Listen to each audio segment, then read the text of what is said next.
নিজের লোকদের বলুন হর্ষকে ছেড়ে দিতে। আজ আপনি যেটা আপনার ভাইয়ের সঙ্গে করেছেন, তারপর আমি কি করতে পারি সেটা আপনি ভাবতেও পারছেন না। রাজেশ দাদা বলুন হর্ষকে ছাড়ার জন্য বলুন, না হলে আমি বলুন ছাড়ো হর্ষকে। ছাড়ো ছাড়ো। ছেড়ে দাও, ছেড়ে দাও, ছেড়ে দাও।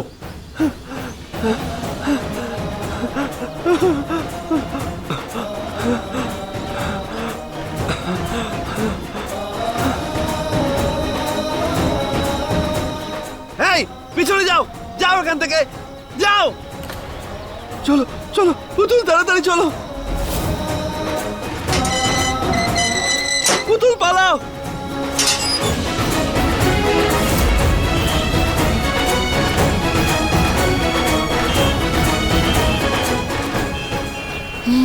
পুতুল আমি ছুটতে না পারবো না না। না, আমাদের যেতেই হবে, আমাদের কাছে আর কোনো অপশন নেই। তুমি এভাবে দুর্বল হয়ে খুব পড়তে কষ্ট পারো না, আমি হচ্ছে। আছি তো, আমি ঠিক সামলাবো তোমাকে।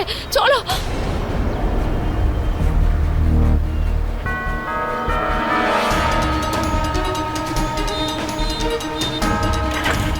আরে আমার বাইক! হর্ষ আমাকে আমাকে ধরে বসো।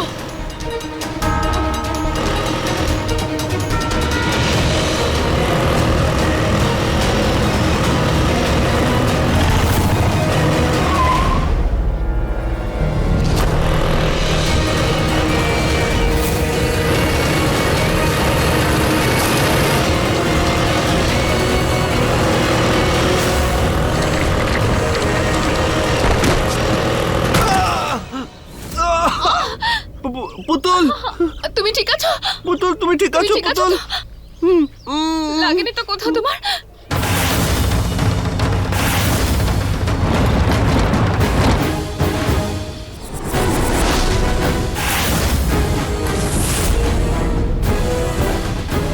এবার কি করবে জানো কি?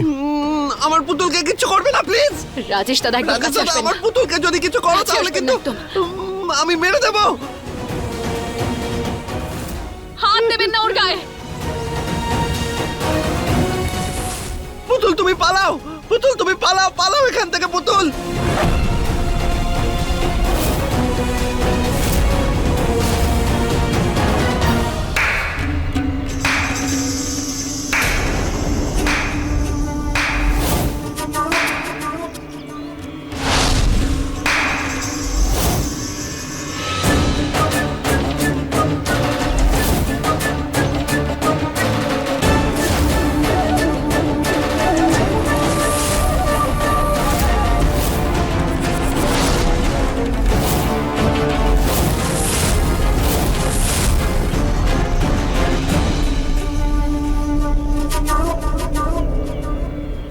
আমাদের বাঁচাও।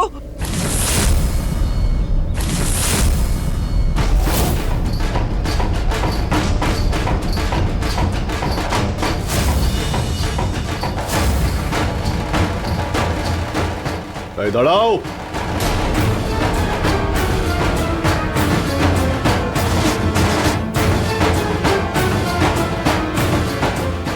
কি ব্যাপার?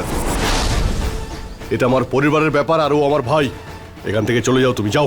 রাজেশ, তোর যা করার তুই করতে পারিস, আমি সামনে থেকে নড়ছি না। তোমার কি মাথা খারাপ হয়ে গেছে? হ্যাঁ, তুমি এখান থেকে যাও, ওদের আমি দেখছি, যাও। বাঁচাও আমাদের, ও আমাদের মেরে ফেলবে। ও অনেক মেরেছে আমাদের, বাঁচাও শুনুন না, আমাদের। শুনুন না, উনি হর্ষকে মেরে ফেলবেন। উনি ইলেকট্রিক শক দিয়েছেন হর্ষকে। আরে এই জানো কি মিথ্যে বলছে, ও নিজেই হর্ষকে ছাদ থেকে ফেলে মারার চেষ্টা করেছিল। তো মিথ্যে কি করে বলতে পারেন আপনি রাজেশ দাদা? আজ আপনার এই চেহারাটা দেখার পর মনে হচ্ছে আপনি ওকে ছাদ থেকে ফেলে দিয়েছিলেন। তুমি বাজে কথা বন্ধ করো, আর তুমি আজকে আমাদের মধ্যে আসার চেষ্টা করবে না। ভুল ভুল তো সেই ঈশ্বর করে ফেলেছেন, যে হর্ষের মতন ছেলের দাদা তুই নিজের ভাই আর ভাইয়ের বউয়ের সঙ্গে এরকম করতে তোর লজ্জা হলো না? তুমি তোমার বাজে কথা বন্ধ করো আর যাও এখান থেকে, ওদের আমি দেখে নিচ্ছি। আমি যাবো না তোমার সঙ্গে, তুমি মেরেছো আমাকে, আমি যাবো না তোমার সঙ্গে। তোর যদি সাহস থাকে তাহলে তুই নিয়ে গিয়ে দেখা হর্ষকে। আচ্ছা, হ্যাঁ, এত সাহস তোমার? তুমি দেখতে পাচ্ছ কিছু? মাথা খারাপ হয়ে গেছে?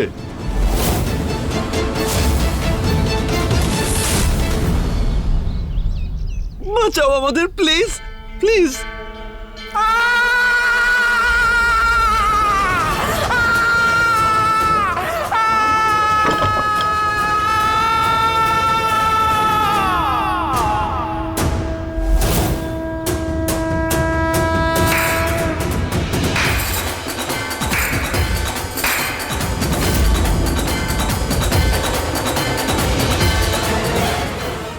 তোর যদি সাহস থাকে তাহলে হর্ষকে নিয়ে গিয়ে দেখা।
শোন, আমার সবকিছু কিন্তু শেষ হয়ে যাবে যদি এরা বাড়িতে পৌঁছে যায়, তাহলে আমি শেষ হয়ে যাব।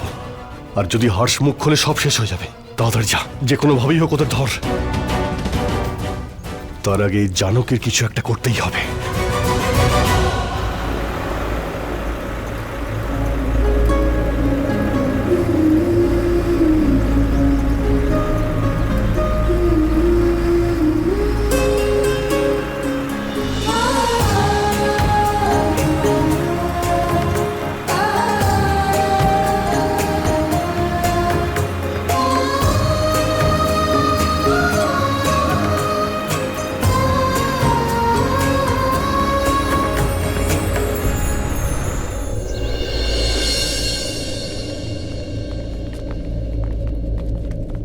ড্যাড, পুলিশের অ্যাকর্ডিং তো এটাই শেষ লোকেশন রাজেশদার। হর্ষদা! হর্ষ,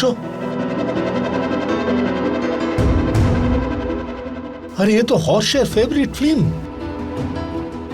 আর এই ফ্রেঞ্চ ফ্রাই, চকলেট মিল্কশেক এসব তো হর্ষের পছন্দের জিনিস। এখন কোথায় ওরা? রাজেশদা ফোনে কেন আনসার দিচ্ছে না? হতে পারে ওরা বাড়ি চলে গেছে। আমাদের বাড়ি গিয়ে দেখা উচিত।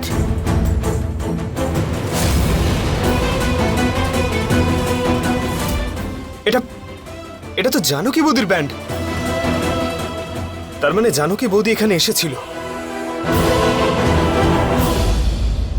সাবধানে সাবধানে, কিচ্ছু হবে না তোমার। হ্যাঁ, এখানে আর কেউ আসবে না, আমি আছি তো তোমার সঙ্গে। তোমরা একটু বিশ্রাম নাও, আমি কিছু খাবারের জন্য নিয়ে আসি। প্লিজ একটু তাড়াতাড়ি খাবার নিয়ে এসো, আমার ভীষণ খিদে পেয়েছে। আর ওই তোমার কাছে চকলেট আছে না, যেটা তুমি আমাকে দিয়েছিলে? আমি নিয়ে নি তো সেদিন, অনেকক্ষণ চকলেটও খাইনি আমি। নিয়ে আসছি আমি। বলছি দিদি, আমাদের দুজনের প্রাণ বাঁচিয়ে আপনি আমাদের উপর অনেক বড় উপকার করলেন। আমাকে ক্ষমা করুন, আমি জানি না আপনি কে আর কেনই বা আমাদের প্রাণ বাঁচালেন। প্লিজ বলুন না। আগে কিছু খেয়ে নাও, দুর্বলতা কাটিয়ে নাও, তারপরে তুমি যা প্রশ্ন করবে সব উত্তর পেয়ে যাবে। ঠিক আছে? আচ্ছা, আসছি আমি। ওই চকলেটগুলো নিয়ে এনো, আসছি please। আমি। পুতুল, আমাকে কখনো ছেড়ে যাবে না তো? আর যদি তুমি আবার আমাকে ছেড়ে চলে যাও, তাহলে আমি রাজেশ দাদা মেরে ফেলবে আমাকে। কেউ মারবে না তোমাকে। একদম কাঁদবে না তুমি।